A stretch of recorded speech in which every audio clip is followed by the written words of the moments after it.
महान साहित्यकार भारतेंदु हरिश्चंद्र पर एक महाजन ने 3,000 रुपये का दावा कर दिया।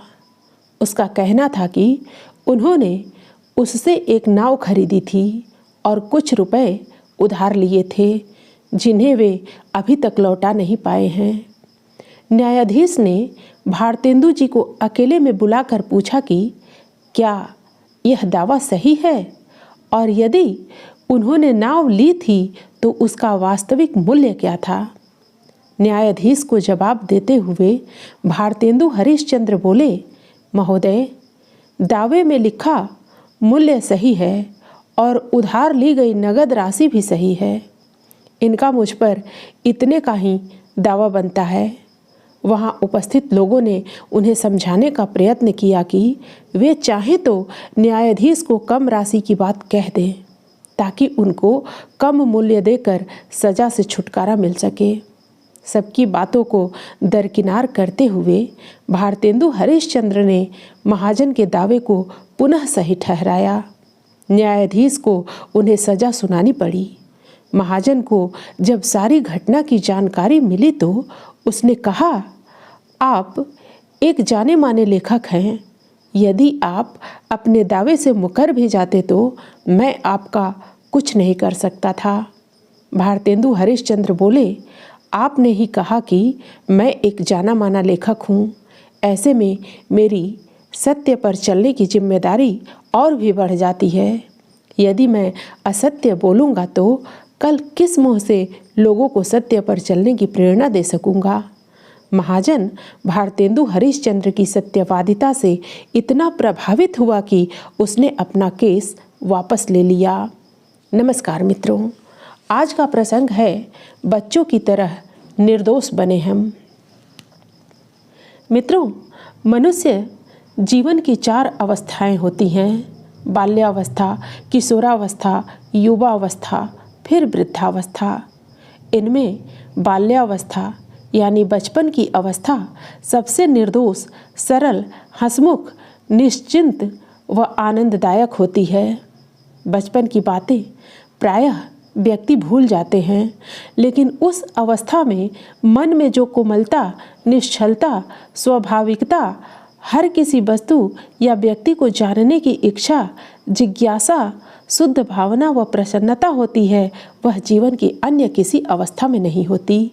बच्चों को प्रायः अबोध व नासमझ समझा जाता है, लेकिन उनकी यही प्रकृति उन्हें सबसे अलग व विशिष्ट बनाती है और उन्हें प्रसन्न व निश्चिंत रखती है।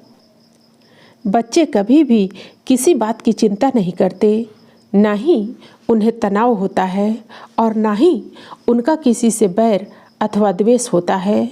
इसके विपरीत उम्र बढ़ने के साथ व्यक्ति की सहजता व स्वाभाविकता लुप्त सी हो जाती है।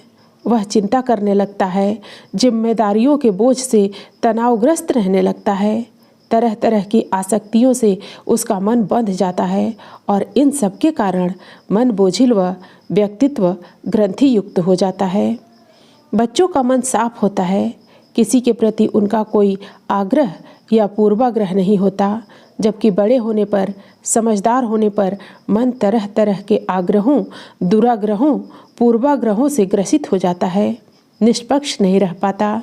इसे देखकर ऐसा लगता है कि हम बड़े होने पर व्यक्तित्व की दृष्टि से समझदार दिखते हुए भी नासमझी की बातों में अटक जाते हैं, तर्क कुतर्क की भाषाएं सीख लेते हैं, संवाद की जगह विवाद करने में स्वयं को बुद्धिमान समझते हैं और व्यर्थ के प्रपंच में लग जाते हैं। जो जानकारी हमें अनुभव दे सकती थी वह हमारे लिए एक बोझ, दुख व बेचैनी का कारण बन जाती है।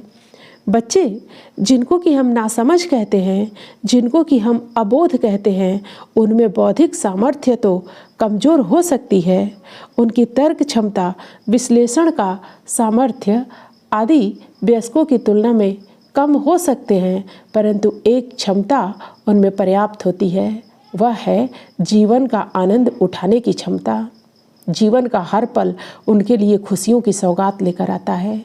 वो पंछियों को देख करके खुश हो लेते हैं, बादलों को देख करके खुश हो लेते हैं, विभिन्न रंगों को देखकर खुश हो लेते हैं। यहाँ तक कि सृष्टि की हर छोटी चीज़ में खुशी ढूंढ लेते हैं।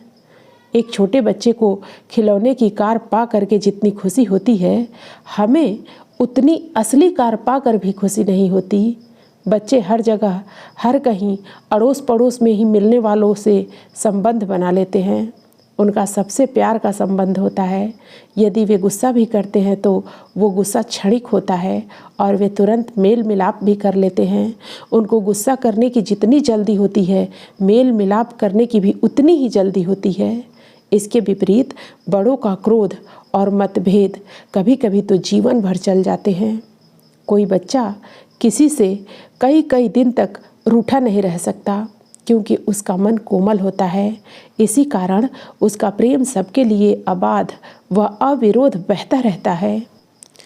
बच्चे किसी दुकान, चिड़ियाघर, पार्क कहीं भी जाएं, उनकी मित्रता वहां उपस्थित किसी भी अपरिचित बच्चे अथवा बड़े से सहजता से हो जाती है।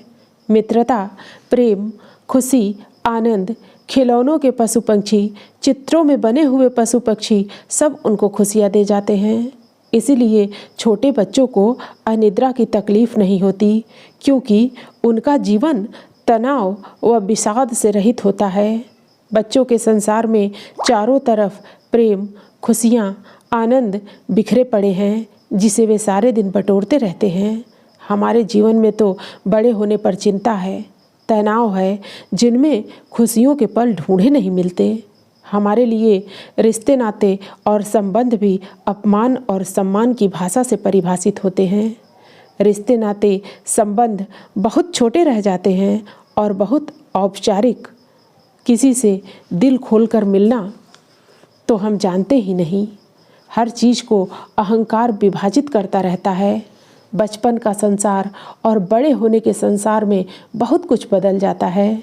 बड़े होने पर कुछ निर्दोष, दोष मुक्त नहीं रह जाता और एक विचित्र सा भावनात्मक तनाव हमें घेर लेता है।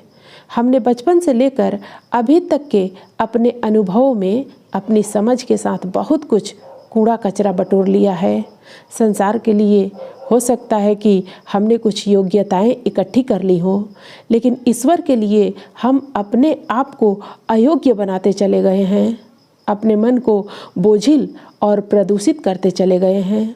यदि हमें ईश्वर को प्राप्त करना है तो हमें फिर से बच्चों की तरह दोष मुक्त होने की कोशिश करनी होगी। इसके लिए कुछ विशेष नहीं, मानसिक रूप से हमें वापस लौटना होगा। धीरे धीरे इस यात्रा में बचपन की उस स्वाभाविकता को, उस निर्मलता को, उस प्रसन्नता को फिर से जीना होगा। उस निर्दोष भाव को फिर से अपनाना होगा, जिसके होने पर हम किसी को भी सहजता से क्षमा कर देते थे और अपना लेते थे। बचपन की इसी भोलेपन की अवस्था के कारण हमारे ग्रंथों में परमहंस की अवस्था का एक चित्रण बालक की तरह भी है, जिसका अर्थ इस भाव के साथ है कि जो पुरुष बुद्धत्व को प्राप्त होते हैं वे बुद्धि की उलझनों से भी परे चले जाते हैं। ईश्वर को प्राप्त करने के लिए और बुद्धत्व को उपलब्ध होने के लिए हमें तर्क, प्रमाण जैसी बुद्धि की उलझनों व भावनात्मक संकीर्णता से ऊपर होना होगा। तभी हम उस बालवत सरलता को प्राप्त हो सकते हैं, जहाँ मन शांत होता है और चित्त विषादों से परे। यही बाल सुलभ सरलता की उत्तम उपलब्धि है। मित्रों, फिर मिलते हैं अगली प्रस्तुति में नए प्रसंग के साथ। धन्यवाद।